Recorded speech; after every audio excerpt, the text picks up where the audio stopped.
Hello बच्चों, मैं स्मिता बिजलवान स्वागत करती हूँ आपका आईसीटी वर्चुअल क्लासरूम में। आशा करती हूँ आप सभी स्वस्थ होंगे और अच्छे से अपनी पढ़ाई कर रहे होंगे। बच्चों, आज हम पढ़ने जा रहे हैं क्लास 7 की साइंस। और क्लास 7 साइंस में हमारा चैप्टर चल रहा था एसिड, बेस एंड सॉल्ट, यानी कि अम्ल, क्षार और लवण, जहाँ पर हम एसिड, बेस और सॉल्ट के बारे में थोड़ी बहुत पॉइंट्स हमने पढ़ लिए थे। इनकी प्रॉपर्टीज के बारे में हमने जान लिया था। लिटमस पेपर पर इनका क्या प्रभाव पड़ता है इसके बारे में भी हमने जान लिया था।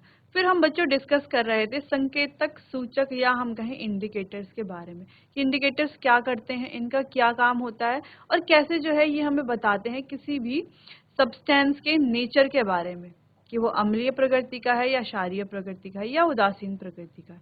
कैसे बताते हैं? अपने रंग में परिवर्तन करके, यानी कि बाय चेंजिंग देयर कलर्स ये हमें बताते हैं किसी भी सब्सटेंस के नेचर के बारे में। तो आइए इसी को आगे और डिस्कस करते हैं और बढ़ते हैं स्मार्ट बोर्ड की तरफ। तो बच्चों, हम पढ़ रहे थे एसिड, बेस और सॉल्ट के बारे में, ठीक। जहाँ पर एसिड के बारे में कुछ पॉइंट्स हमने डिस्कस किए थे कि इनका स्वाद खट्टा होता है, ठीक है। अब कुछ पदार्थ ऐसे हैं जो स्वाद में खट्टे हमें लगते हैं, जैसे कि नींबू है, दही है, संतरा है, ठीक है। तो बच्चों, ये किस कारण खट्टे होते हैं? क्योंकि इनमें एसिड उपस्थित होता है, इस कारण ये हमें खट्टे लगते हैं। दूसरी चीज, जो अम्लीय पदार्थ होते हैं उनमें अम्ल पाया जाता है। चलिए, बाकी हमने डिस्कस किया था कि यहाँ पर हमने कई सारे ऑर्गेनिक एसिड यानी कि प्राकृतिक अम्लों के बारे में पढ़ा, जैसे कि एसिटिक एसिड्स है, टार्टरिक एसिड है, फॉर्मिक एसिड है, ऑक्सैलिक एसिड है, सिट्रिक एसिड है। तो ये सभी फलों में पाए जाते हैं और ये सारे ही प्राकृतिक अम्ल होते हैं। बात हमने कुछ दूसरे एसिड की बात भी की थी, जैसे कि हाइड्रोक्लोरिक एसिड है, सल्फ्यूरिक एसिड है, ठीक। चलिए, बाकी हमने बात की थी बच्चों कि लिटमस पेपर पर इसका क्या इफेक्ट होता है कि लाल लिटमस को नीले लिटमस को लाल में परिवर्तित कर देता है, ठीक। चलिए, फिर बात की थी हमने कुछ एग्जाम्पल्स के बारे में और जाना था कि किस में कौन सी एसिड पाई जाती है। जैसे अगर हम बात करें टैमरिंड यानी कि इमली की, तो इमली में टार्टरिक एसिड पाई जाती है। ग्रेप्स की बात करें यानी कि अंगूर की बात करें तो इसमें भी टार्टरिक एसिड पाई जाती है। चींटी के डंक की बात करें तो इसमें मेथनोइक एसिड या फॉर्मिक एसिड पाई जाती है। तो कहीं पर आप मेथनोइक एसिड लिखा देखोगे फॉर्मिक एसिड की जगह पर, तो यहाँ पर आपको कंफ्यूज नहीं होना है, फॉर्मिक एसिड को ही मेथनोइक एसिड कहा जाता है बच्चों, ठीक। चलिए, सिंपल बात करते हैं क्षार की। क्षार के बारे में हमने क्या पढ़ा कि इनका स्वाद कैसा होता है? कड़वा होता है। साबुन जैसे फिसलदार ये होते हैं। कुछ एग्जांपल्स हमने इनके देखे, जैसे कि सोप यानी कि साबुन है, डिटर्जेंट है, लेबोरेटरी है, सीमेंट है, टूथपेस्ट है, फर्टिलाइजर्स है। तो इन सभी में बच्चों बेस यानी कि क्षार पाया जाता है। अब क्षार को क्षारीय भी कहा जाता है। दूसरी चीज, ये क्या करता है बच्चों?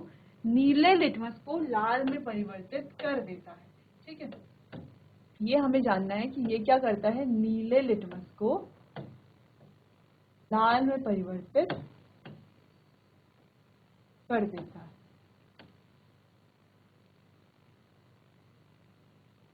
ब्लू टू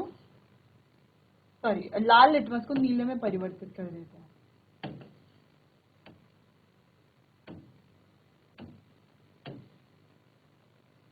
लाल लिटमस को नीले में परिवर्तित कर देता है, यानी कि red to blue,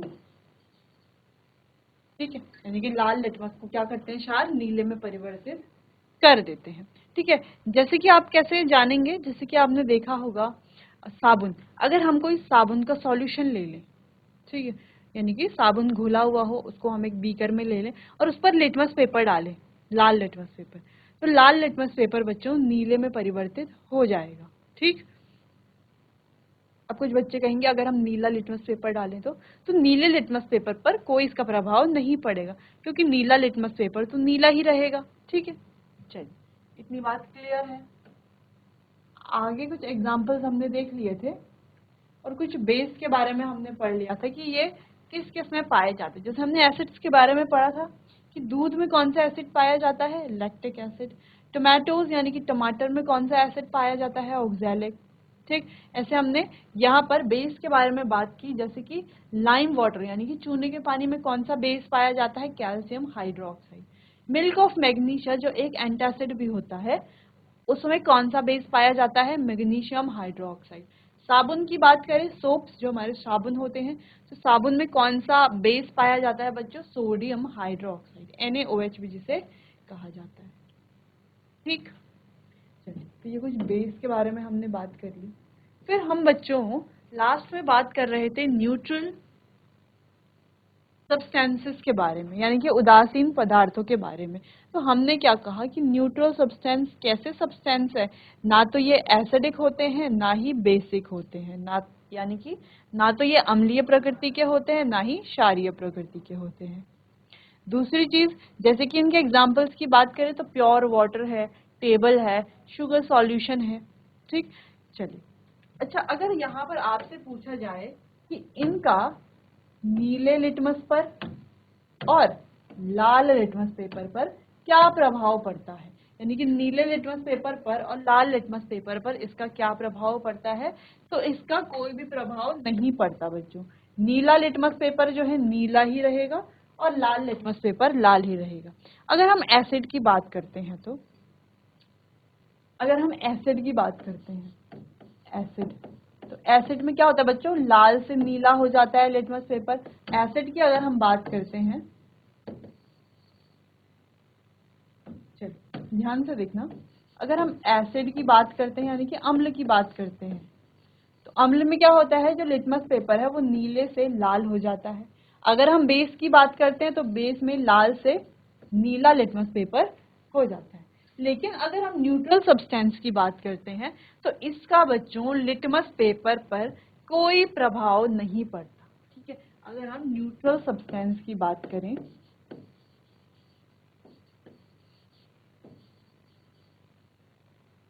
neutral substance यानी कि उदासीन पदार्थ, तो इसका जो है लिटमस पर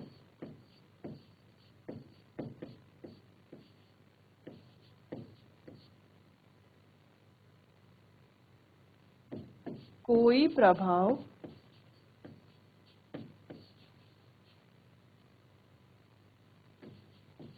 नहीं पड़ता, कि कोई प्रभाव नहीं होता,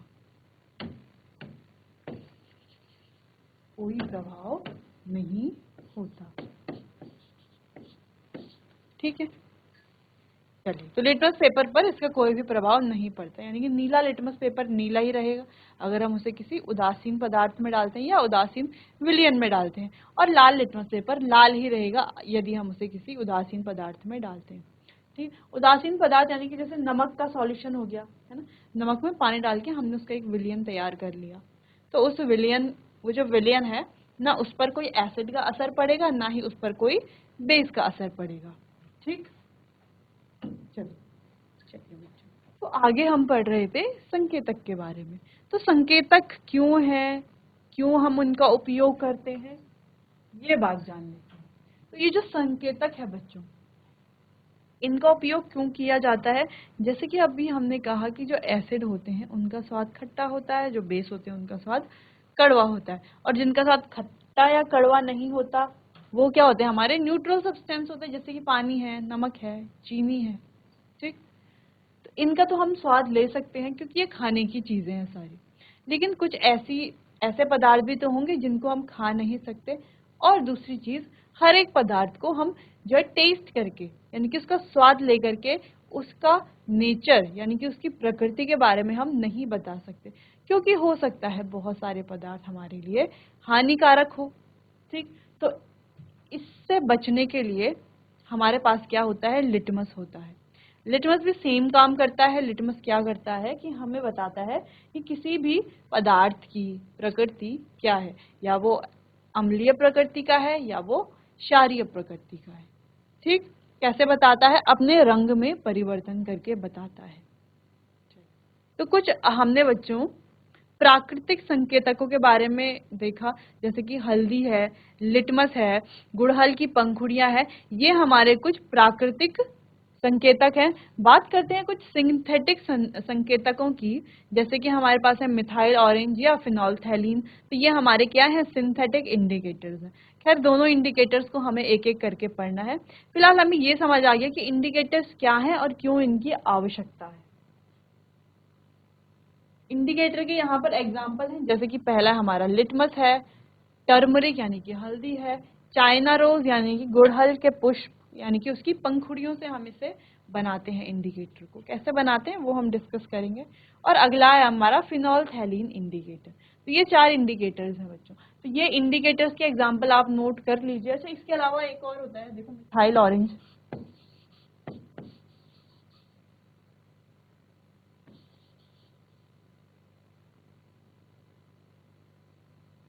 वैसे इंडिकेटर्स कुछ हमारे बच्चों ऑल फैक्ट्री इंडिकेटर्स भी होते हैं जो हमें स्मेल से बताते हैं। ठीक है, घ्राण सूचक भी जिसे कहा जाता है। खैर वो हायर क्लासेस में हम पढ़ेंगे, फिलहाल आप इतना नोट कर लीजिए।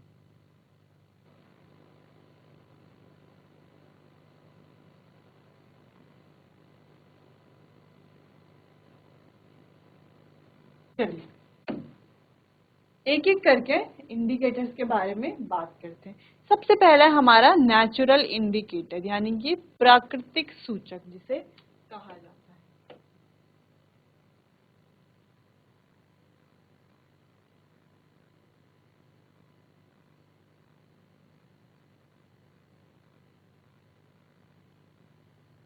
प्राकृतिक सूचक, ठीक है। कौन सा? पहले हम बात कर रहे हैं लिटमस के बारे में।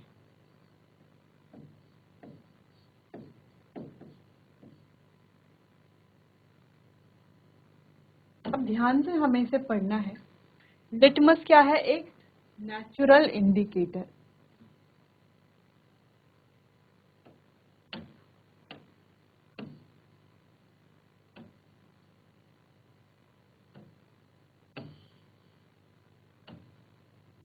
क्या है? एक नेचुरल इंडिकेटर है यानी कि प्राकृतिक सूचक है। It is extracted from lichens, it has a purple colour in distilled water.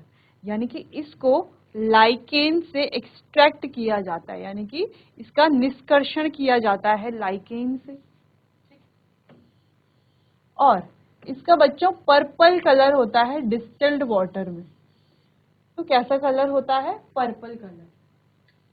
अब ये जो लिटमस है, जब इसे किसी एसिडिक सॉल्यूशन यानी कि अम्लीय विलयन में डाला जाता है तो ये लाल हो जाता है, और जब इसे किसी क्षारीय विलयन में डाला जाता है तो ये नीला हो जाता है। ठीक है, आपको इतनी बात ध्यान रखनी है। एसिड एसिड बड़े बड़े डेंजरस भी होते हैं। अम्ल जो है डेंजरस होते हैं। तो इसीलिए अम्ल को क्या कह रहे हैं हम यहाँ पर? ये अपना रंग को क्या कर लेता है? लाल कर लेता है। ये आपको ध्यान में यहाँ पर रखना है। दूसरी बात करें अगर हम क्षार की, ठीक है, तो ये जो क्षार है बच्चों, तो बी फॉर बेस आप इंग्लिश में याद कर सकते हैं। बी फॉर बेस और बी फॉर ब्लू यानी कि नीला रंग।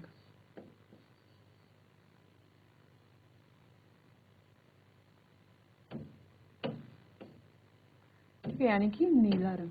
तो आप ध्यान रख सकते हैं बेस यानी कि ब्लू बेस। इससे आपको हमेशा याद रहेगा कि जो क्षार है उसमें जो है लिटमस का रंग हमेशा कैसा हो जाता है? नीला हो जाता है। ठीक है, तो इस तरीके से आप याद कर सकते हैं। और लाल अम्ल जो है लाल कर लेता है लिटमस को, ये भी आपको ध्यान रखें क्योंकि आप जानते हैं एसिड जो है बड़े ही डेंजरस होते हैं। तो डेंजर का कलर आप जानते हैं लाल होता है। तो इस तरीके से आप इसे याद कर सकते हैं। ठीक, चलिए अब एक और पॉइंट यहाँ पर है। Generally it is available as red and blue litmus paper. अब जनरली बच्चों हमारे पास 2 तरह के लिटमस पेपर होते हैं।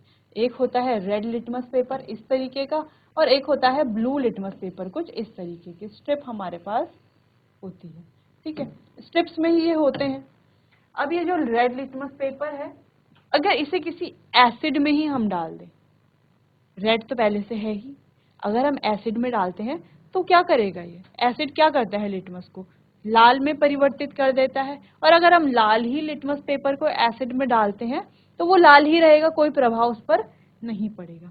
लेकिन यदि हम नीले लिटमस पेपर को एसिड में डालते हैं तो वो कैसा हो जाएगा? लाल हो जाएगा।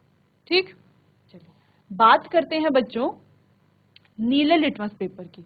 अगर नीले लिटमस पेपर को हम किस में डाल दें, बेस में डाल दें, यानी कि किसी क्षार में डाल दें, तो नीला लिटमस पेपर जो है नीला ही रहेगा, है ना, क्योंकि क्षार यानी कि बेस यानी कि ब्लू का काम क्या है, लिटमस पेपर को ब्लू कर देता है।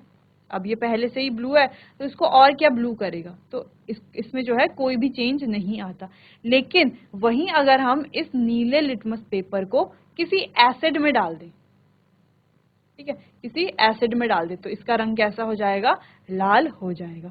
वहीं ये जो लाल लिटमस पेपर है बच्चों, इसको हम किसी बेस में डाल दें, है ना, किसी बेस में हमने डाल दिया, तो ये जो लाल लिटमस पेपर है कैसा हो जाएगा, बेस में डालने से नीला ये हो जाएगा। ठीक है, तो ये कोई जादू नहीं है, ठीक, कि एसिड में डालो तो लाल हो जाता है, बेस में डालो तो नीला हो जाता है। ठीक, तो ये आपको इतने पॉइंट्स आपको ध्यान में रखने हैं लिटमस के बारे में। आगे और इसको डिस्कस करते हैं, फिलहाल आप इतना नोट कर लीजिए।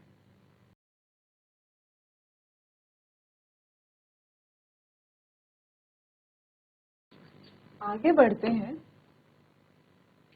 चलिए, तो जो अभी हमने पढ़ा वही यहाँ पर लिखा हुआ है पूरा। देखो, जैसे आप यहाँ पर एग्जाम्पल तो देख पा रहे हैं, है ना, कि ये कोई सॉल्यूशन था, है ना, ये जो ए वाला जो बीकर है, इस ए वाले बीकर में कोई सॉल्यूशन था, ठीक, ये जो ए वाला बीकर था, इस बीकर में कोई सॉल्यूशन था, और ये जो बी वाला बीकर था इसमें भी कोई सॉल्यूशन था।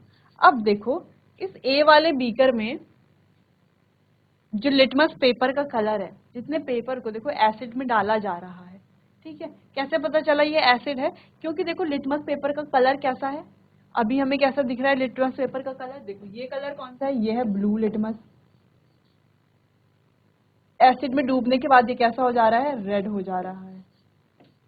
तो रेड कब होता है, रेड यानी कि लाल, यानी कि डेंजर, यानी कि एसिड। ठीक, अगर बात करें यहाँ पर देखें तो ये लिटमस हमें दिख रहा है रेड, तो जब हमने इसे किसी बेसिक सॉल्यूशन में डाला तो इसका कलर हो गया है ब्लू, यानी कि नीला। ठीक है, तो हमें क्या पता चल जाएगा कि ये सॉल्यूशन क्या है, बेस है। ठीक है, जैसे अगर हमने क्या लिया यहाँ पर दो, चलो ए और बी, दो सॉल्यूशन हम ले लेते हैं, ए सॉल्यूशन और ये सॉल्यूशन बी, तो इसमें कोई सॉल्यूशन ए है, इसमें कोई सॉल्यूशन बी। ठीक है, अब इस पर हम डालते हैं लिटमस पेपर और इस पर भी डालते हैं लिटमस पेपर। अब हम क्या देख रहे हैं, इसमें हमने डाला था लाल लिटमस पेपर और इसमें हमने डाला था नीला लिटमस पेपर। अब देख क्या रहे हैं कि ये लाल लिटमस पेपर क्या हो गया बच्चों, नीला हो गया, और ये नीला लिटमस पेपर कैसा होने लगा, लाल होने लगा। ठीक है, तो इससे हमें क्या समझ में आया कि जो सॉल्यूशन ए है उसमें जो लिटमस पेपर डाला था वो था लाल, वो कैसा हो गया है, नीले में चेंज हो गया है। यानी कि ये जो ए वाला सॉल्यूशन है ये एक बेसिक सॉल्यूशन होगा पक्का, यानी कि कैसा सॉल्यूशन है, कैसा विलियन है, क्षारीय विलियन है, यानी कि ये जो विलियन हमें दिख रहा है ये क्या है, एक क्षार है या बेस है। ठीक है, वहीं बात करें बी वाले कंटेनर की, या बी वाले जो भी हमने बी वाला बीकर लिया है, तो बी वाले बीकर में जो हम लिटमस पेपर हमने नीला लिया था और अब वो कैसा हो गया है, लाल हो गया है। तो इससे हम क्या समझते हैं कि यहाँ पर जो सॉल्यूशन होगा पक्का वो कैसा सॉल्यूशन है, वो एक अम्ल है, यानी कि एसिड है। ठीक है, क्योंकि एसिड ही क्या करता है, नीले लिटमस को लाल में परिवर्तित कर देता है। ठीक, चलिए, तो इस तरीके से आप आसानी से पहचान सकते हैं। चलिए, तो यहाँ पर कुछ पॉइंट्स लिखे हैं, इन्हें हम रीड कर लेते हैं। तो वही पॉइंट्स हैं कि प्राकृतिक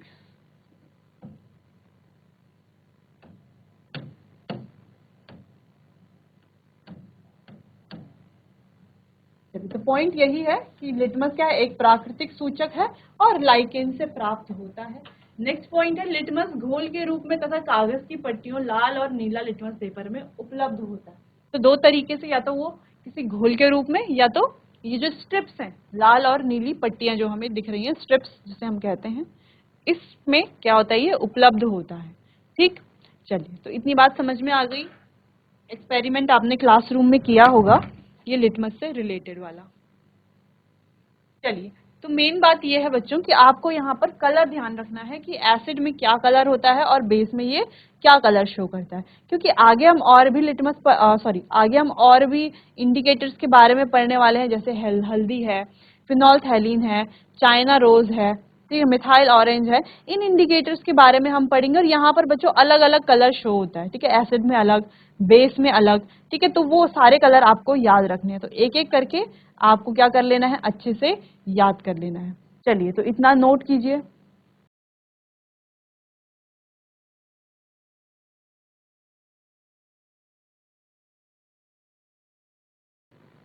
चलिए, तो अब आगे बढ़ते हैं लिटमस पेपर का यहाँ पर।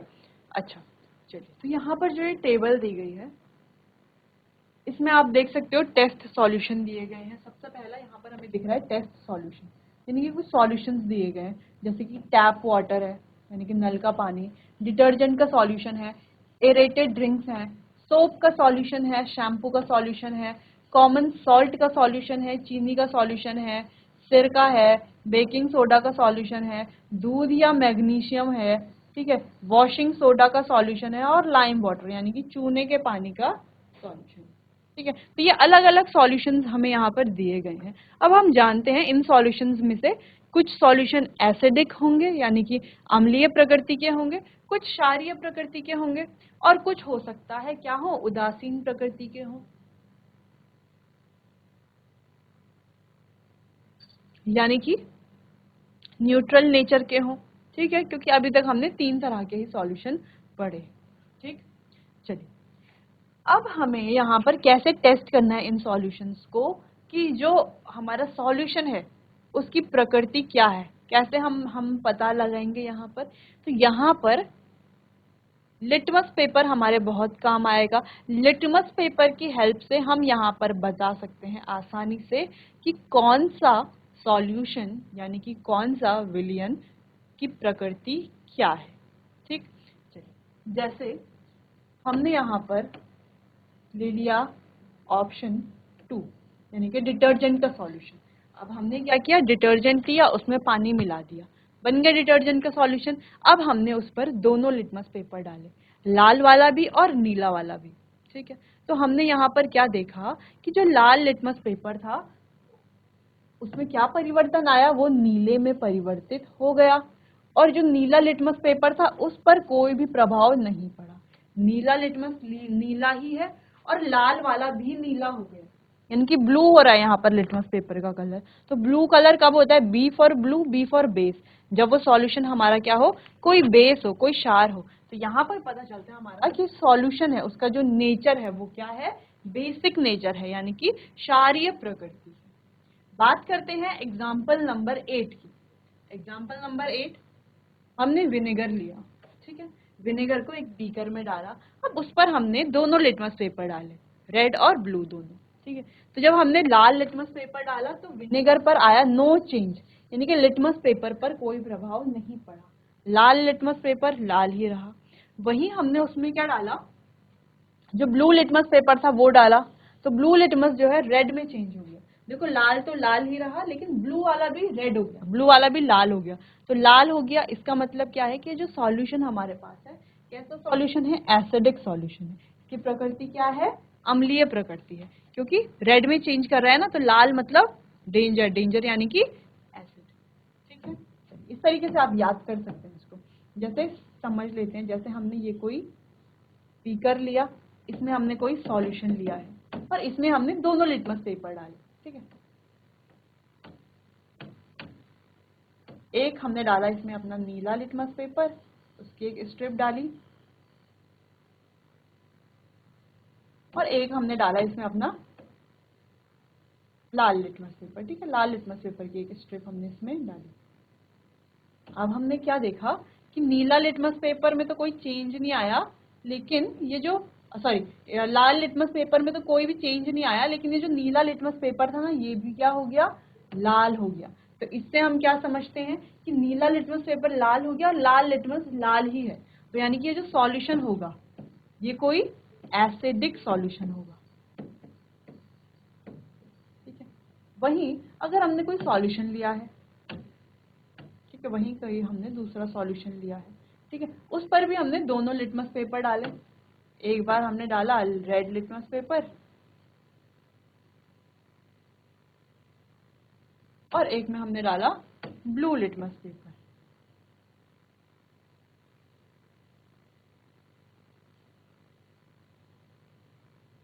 अब हम क्या देख रहे हैं कि यहाँ पर क्या हुआ, रेड लिटमस पेपर पर तो कोई इफेक्ट नहीं, सॉरी ब्लू लिटमस पर तो कोई इफेक्ट नहीं पड़ा, और जो रेड लिटमस पेपर था वो क्या हो गया है, ब्लू हो गया है।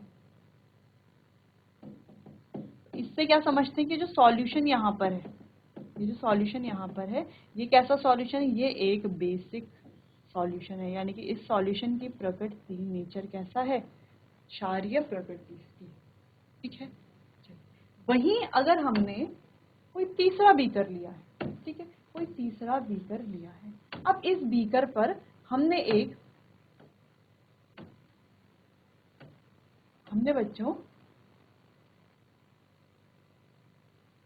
एक नीला लिटमस पेपर डाला है और एक डाला है हमने लाल लिटमस पेपर, ठीक है।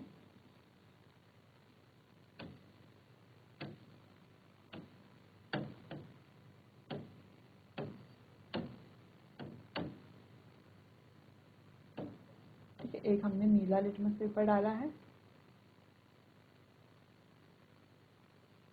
और एक हमने लाल लिटमस पेपर डाला है, और ये है हमारा सॉल्यूशन। तो हमने देखा यहाँ पर कोई भी चेंज नहीं आया, नो चेंज, इस पर नहीं आया। देखो लाल लिटमस भी लाल है और नीला भी नीला है।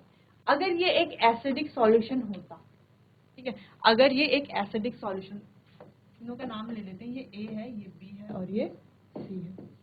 अगर ये जो ए वाला है कोई एसिडिक सॉल्यूशन होता तो यहाँ पर नीला लिटमस पेपर लाल में परिवर्तित हो जाता। वहीं अगर ये ए वाला कोई बेसिक सॉल्यूशन होता तो यहाँ पर लाल लिटमस नीले में चेंज हो जाता, ठीक है। लेकिन हमें क्या दिख रहा है कि नीला और लाल दोनों में कोई भी चेंज आ ही नहीं रहा है ना, ना नीला लिटमस में कोई चेंज है, ना लाल लिटमस में कोई चेंज है, यानी कि ये कैसा सॉल्यूशन है, ये एक न्यूट्रल सॉल्यूशन है। ऐसा सॉल्यूशन है, न्यूट्रल सॉल्यूशन है। तो इस तरीके से हम आसानी से पता लगा सकते हैं लिटमस की सहायता से कि कौन सा सॉल्यूशन का नेचर क्या है, या वो एसिडिक नेचर है या बेसिक नेचर है या न्यूट्रल नेचर है, ठीक। चलिए, तो यहाँ पर ऐसे कुछ बहुत सारे हमें क्या दिए गए हैं, एग्जाम्पल्स दिए गए हैं। जैसे हम बात करते हैं बच्चों मिल्क ऑफ मैग्नीशिया की, तो मिल्क ऑफ मैग्नीशिया, जिसे दूध या मैग्नीशिया भी कहा जाता है, जो एक एंटासिड भी होता है। तो हम देखते हैं बच्चों कि एसिड में जब लिटमस पेपर इसमें डाला जाता है, रेड वाला, ठीक है, रेड लिटमस पेपर डालते हैं तो रेड लिटमस पेपर तो क्या हो रहा है, ब्लू में चेंज हो रहा है। लेकिन जब इसमें ब्लू लिटमस पेपर डालते हैं तो इस पर कोई भी चेंज नहीं होता। देखो रेड वाला ब्लू में चेंज हो रहा है, जैसे कि हमने ऑप्शन सी में देखा, रेड वाला ब्लू में चेंज हो रहा है लेकिन ब्लू वाले में कोई चेंज नहीं आ रहा। तो ये कैसा सॉल्यूशन है बच्चों, एक बेसिक सॉल्यूशन, यानी कि एक क्षारीय प्रकृति का सॉल्यूशन, ठीक है। अब देखो 6 वाला एग्जांपल लेते हैं, कॉमन सॉल्ट सॉल्यूशन, ठीक है। कॉमन सॉल्ट का सॉल्यूशन कैसे बनाएंगे, हम क्या लेंगे, 1 चम्मच नमक लेंगे, उसमें क्या डाल देंगे, किसी बीकर में पानी लेकर के उसमें उसको घोल देंगे, डिसॉल्व कर लेंगे पूरा, ठीक है। फिर हम इसमें रेड लिटमस पेपर और ब्लू लिटमस पेपर डालेंगे, जैसे कि हमने ए में डाला है, ठीक है, जो हमने किनारे पे जो ए वाला जो चित्र बनाया है उसमें, ठीक है, हमने रेड लिटमस और ब्लू लिटमस पेपर डाल दिया उस बीकर में। अब हम क्या देखेंगे कि रेड लिटमस पर भी कोई चेंज नहीं और ब्लू लिटमस पर भी कोई चेंज नहीं, यानी कि ये जो सॉल्यूशन है कैसा है, न्यूट्रल है। न्यूट्रल यानी कि उदासीन है, ठीक है। तो ना ये अम्लीय प्रकृति का है ना क्षारीय प्रकृति का है, इसकी प्रकृति क्या है, उदासीन प्रकृति का ये है, ठीक। चलिए, तो बच्चों यहाँ पर हमने संकेतक के बारे में बात की, या जिसे हम सूचक या इंडिकेटर्स भी कहते हैं। तो इंडिकेटर्स के बारे में हमने यहाँ पर बात की, जहाँ पर हमने देखा कि ये जो लिटमस है, जो एक प्राकृतिक सूचक है, ये एसिड में क्या रंग परिवर्तन करता है और बेस में क्या रंग परिवर्तन करता है। हमने सिंपली देखा कि हमारे पास दो तरह के लिटमस होते हैं, एक लाल और एक नीला। तो एसिडिक सॉल्यूशन में ये क्या चेंज करते हैं, या बेसिक सॉल्यूशन में क्या चेंज करते हैं, या न्यूट्रल सॉल्यूशन में ये क्या चेंज करते हैं, इसको हमने अच्छे से डिस्कस कर लिया है। अब हमें यहाँ पर कोई भी परेशानी नहीं होगी कि एसिडिक सॉल्यूशन और बेसिक सॉल्यूशन और न्यूट्रल सॉल्यूशन को लिटमस की हेल्प से कैसे हम पहचानेंगे, ये हमें अच्छे से अब समझ में आ गया है। बाकी इस चैप्टर को आगे डिस्कस करेंगे अपने आने वाले अगले सेशन में। तब तक के लिए आपको बहुत बहुत धन्यवाद।